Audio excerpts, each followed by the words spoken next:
PDM का chief justice की सरबराही में सुप्रीम कोर्ट के 3 रुकनी बेंच पर अदम एतमाद। बेंच पर एतमाद नहीं, वजीर आजम शहबाज शरीफ की जेर सदारत हुक्मरान इत्तेहाद के इजलास का एलानिया जारी।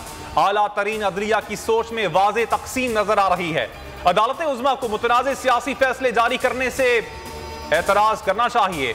फुल कोर्ट इजलास तलब करने का मुतालबा।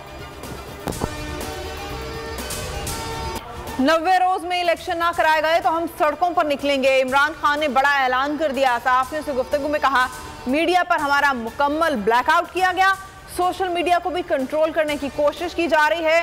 बाजवा एक रोज कुछ कहता है और दूसरे रोज उस बात से मुकर जाता है। कमर बाजवा के खिलाफ एहतसाब फौज के अंदर से होना चाहिए। चेयरमैन तहरीक इंसाफ की सीनियर क़यादत से मुशावरत, अदलिया बचाओ तहरीक शुरू करने का फैसला कर लिया। कहा, पूरी कौम अदलिया के पीछे खड़ी है। सीधी सीधी बात है, असम्बलियां टूटी हैं, 90 दिन में इलेक्शन होने हैं। इसके अलावा कोई आइन में और कोई गुंजाइश नहीं है। और अगर 90 दिन से या 30 अप्रैल से मामला आगे जाता है, पूरा पाकिस्तान आइन की रेस्टोरेशन के लिए सड़कों के ऊपर। मफरूर मुजरिम डिक्टेशन दे रहा है कि सुप्रीम कोर्ट का बेंच कैसे बनाना है। नवाज शरीफ और नून लीग के फरमाइशी प्रोग्राम पर फवाद चौधरी बरस पड़े। मीडिया से गुफ्तगू में कहा, सीधी बात है, असेंबलियां टूटी हैं, अब 90 दिन में इंतखाबात होने हैं। खिलाफ वर्जियां हुई तो कौम सड़कों पर निकलकर अपने मुल्क के आइन पर अमल करवाएगी। बाबर आवान ने कहा, आइन मुअत्तल किए बगैर इंतखाबात मुलतवी नहीं किए जा सकते।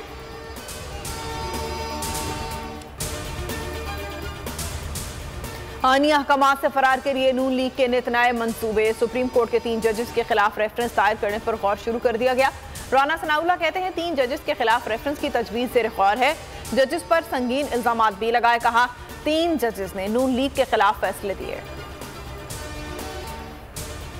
आईनी इदारे को नहीं मानते, आइन पर अमल भी नहीं होना चाहिए। अवाम से खौफजदा मौलाना फजलुर रहमान खुलकर सामने आ गए। कहा, इलेक्शन कमीशन की मर्जी है, जब चाहे इंतखाबात करवाए, उसे कोई डिक्टेट नहीं कर सकता। शाह महमूद कुरैशी का भी करारा जवाब। कहा, इंतखाबात करवाना आइन का हुक्म है, तमाम इदारे आइन के ताबे हैं, जो भी आइन शिकनी करेगा बगावत का मुर्तकिब होगा।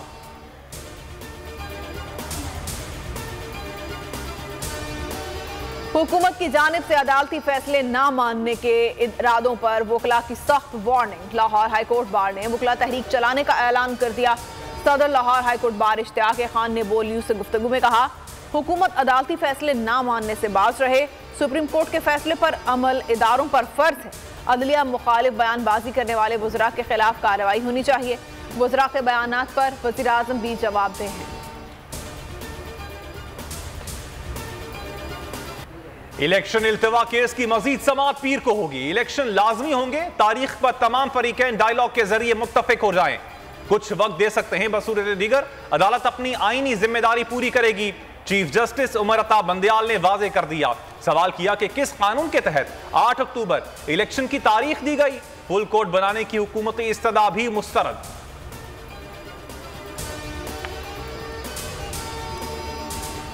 तोशा खाना केस में नैब की तहकीकात। इमरान खान के बाद बुशरा बीबी ने भी नैब तहकीकात के खिलाफ इस्लामाबाद हाई कोर्ट से रुजू कर लिया। केस के हतमी फैसले तक इंक्वायरी रोकने की इस्तदा। दरख्वास्त में चेयरमैन नैब और एडिशनल डायरेक्टर नैब रावलपिंडी को फरीक बना दिया गया। चीफ जस्टिस आमिर फारूक और जस्टिस समन रफ़त इम्तियाज पर मुश्तमिल 2 रुकनी बेंच पीर को समाअत करेगा। अदालती हुक्म में इम्तनाई के बावजूद इमरान खान की तकारीर पर पाबंदी। चेयरमैन पेमरा असलम बेग और डायरेक्टर ऑपरेशंस पेमरा के खिलाफ लाहौर हाईकोर्ट में तौहीन अदालत की दरखास्त दायर। दरखास्त इमरान खान ने बैरिस्टर अहमद पिनसोटा के तवस्सुत से दायर की। कहा, अदालती हुक्म में इम्तनाई के बावजूद तकारीर की नशरियात पर पाबंदी तौहीन अदालत और बुनियादी हुकूक की खिलाफ वर्जी है। अदालत जिम्मेदारों के खिलाफ तौहीन अदालत की कार्रवाई करे।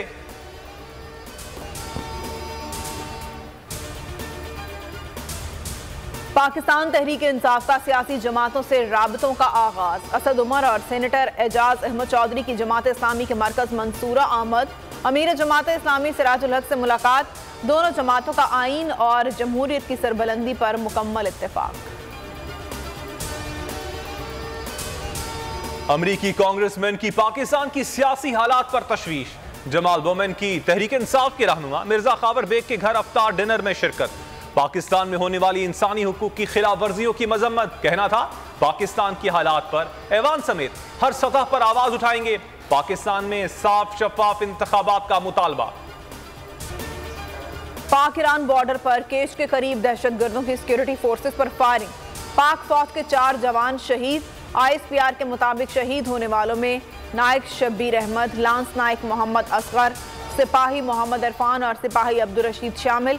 ईरानी हुकाम से दहशतगर्दों के खिलाफ कार्रवाई के लिए राबता किया जा रहा है। पंजपुर में बम डिस्पोजल स्क्वाड की गाड़ी पर हमले में 4 एहलकारों की जान चली गई।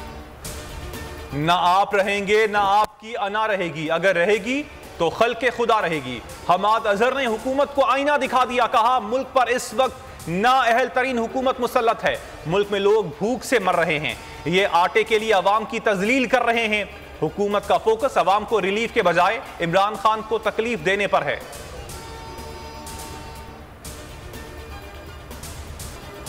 आटा तकसीम के मराकज मौत बांटने लगे। सरगोदा में आटा मरकज में बुजुर्ग की हालत खराब, अस्पताल में दम तोड़ दिया। मुल्क भर में जाँ बहक अफराद की तादाद 13 हो गई। पेशावर हयाताबाद में भी मुफ्त आटे का हुसूल अवाम के लिए जान जोखों का काम बन गया। तकसीम सेंटर में हंगामा आराई, पुलिस की आंसू गैस से शेलिंग और हवाई फायरिंग, कई शहरी और पुलिस एहलकार जख्मी हो गए। महंगाई कम ना हो सकी, अवाम भूखे मरने लगे। आटा, चावल, तेल, दालें अवाम की कुव्वत खरीद से बाहर। दूध और गोश्त खरीदना अयाशी बन गया। बिजली और पेट्रोल की बुलंद कीमतों ने अवाम की जेबें खाली करवा ली। इदारा शुमारियात के मुताबिक मार्च में महंगाई 35% से ज्यादा रही।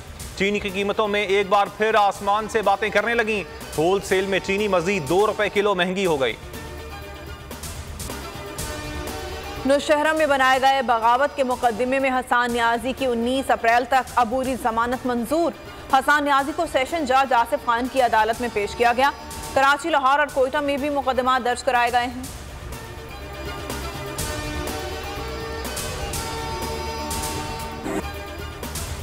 मुल्तान में डकैती की वारदात के दौरान मुल्जिमान की फायरिंग, शहरियों ने 3 डाकुओं को पकड़ लिया। अवामी तशद्दुद से 2 डाकू मौके पर हलाक जबकि एक शदीद जख्मी। मुल्तान में 6 रोज कबल भी शहरियों ने 3 डाकुओं को हलाक कर दिया था। पेशावर में नामालूम अफराद ने क्रिस्टल कॉलोनी में काशिफ मसीह को गोलियों का निशाना बना दिया। गुज़िश्ता रोज पेशावर के इलाके दीर कॉलोनी में सिख बरादरी के दियाल सिंह को कत्ल कर दिया गया था। कराची में मुफ्ती अब्दुल क़य्यूम के कत्ल की सिपारी देने वाला कौन था, वो न्यूज ने पता लगा लिया। कत्ल की सिपारी पुलिस इंस्पेक्टर मोहम्मद अतीक आलम ने दी। मुल्जिम आजकल FIA में तैनात था। गिरफ्तारी के लिए घेरा तंग। मुफ्ती अब्दुल क़य्यूम और मुल्जिम अतीक आमने सामने रहते थे। दोनों के दरमियान प्लॉट का तनाजा था। मुल्क भर में बारिश, पंजाब, खैबर पख्तूनख्वा समेत सिंध के मुख्तलिफ अजला में तेज बारिशें। बलोचिस्तान में मूसलाधार बारिश से निज़ाम जिंदगी मफलूज। हादसात में 2 अफराद जाम बहक। बदीन में बारिश और तूफानी हवाओं से छतें उखड़ गईं। कराची में 6 अप्रैल से हीट वेव का खदशा। पर दुश्मन भी तारीफ करने पर मजबूर। बाबर आजम का नाम भारत में 8वीं क्लास के निसाब में शामिल। अजीम क्रिकेटर का नाम Indian certificate of secondary education की 8वीं क्लास के निसाब में शामिल हो गया। उन्हें लेजेंडरी क्रिकेटर सचिन तेंदुलकर, विराट कोहली और धोनी समेत दीगर के साथ फहरिस्त में रखा गया है। क्रिकेटर, वालिदा टेनिस स्टार, बेटा बैडमिंटन प्लेयर बन गया। अजहान मिर्जा मलिक ने शोएब मलिक को बैडमिंटन में टफ टाइम दिया। प्रोफेशनल अंदाज में गेम को संजीदगी से खेला। वीडियो सोशल मीडिया पर तवज्जो का मरकज बन गई। इसकी तारीखी मस्जिद जंग अजीम अव्वल में जानों का नजराना पेश करने वाले 70,000 मुसलमान फौजियों की यादगार मस्जिद को 1922 में तामीर किया गया। फ्रांस पर जर्मनी के कब्जे के दौरान ये मस्जिद फ्रांस की तहरीकी आज़ादी को भी तहफ़्फ़ुज़ फराहम करती रही। और तिलावत हुस्न क़िरात के मुकाबले पाकिस्तानी शहरी अब्दुल रशीद की मशहूर कुन क़िरात ने हाजरीन पर सहर तारी कर दिया। रियाद में जारी मुकाबलों के फातिहीन को 12 मिलियन रियाल की रकम इनाम में दी जाएगी।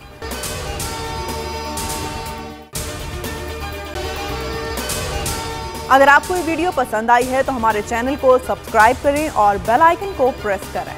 तो नजर आ रहा है सामने लिखा हुआ है जुल्म मिटने के लिए 2 चीजों से मिटेगा भाई। एक, अदल की कुर्सी पे जो लोग बैठते हैं ना, वो अदल के हिसाब से फैसले करने लगे।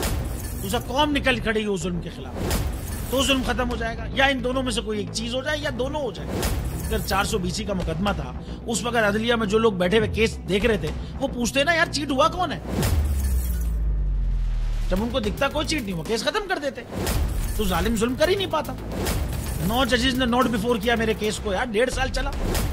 शख्सी जमानत का केस, सेम केस इस्लामाबाद में कर दिया। एक ही इल्जाम पे 2 केस हो नहीं सकते भाई। मतलब 60 दिन का वक्त होता है, 102 दिन के बाद मैं जीत गया, केस बरी हो गया, 102 दिन के बाद अपील फाइल की, एक्सेप्ट कर ली। नहीं करते ना एक्सेप्ट, खत्म हो जाता ना जुल्म यार। भरी अदालत में मुझे बरी कर दिया, फिर पता नहीं क्या हुआ 2.5 घंटे बाद का नोट बिफोर, मैं नहीं सुनता ये केस। खड़े रहते अपने फैसले पे, मिट जाता जुल्म। अल्लाह ताला ने बिठाया इन कुर्सियों पे इनको यार, ये अल्लाह ताला की तरफ से फैसले करने हैं। तो या तो ये फैसले आएंगे, जुल्म मिट जाएगा, या कौम खड़ी हो जाएगी जुल्म के खिलाफ।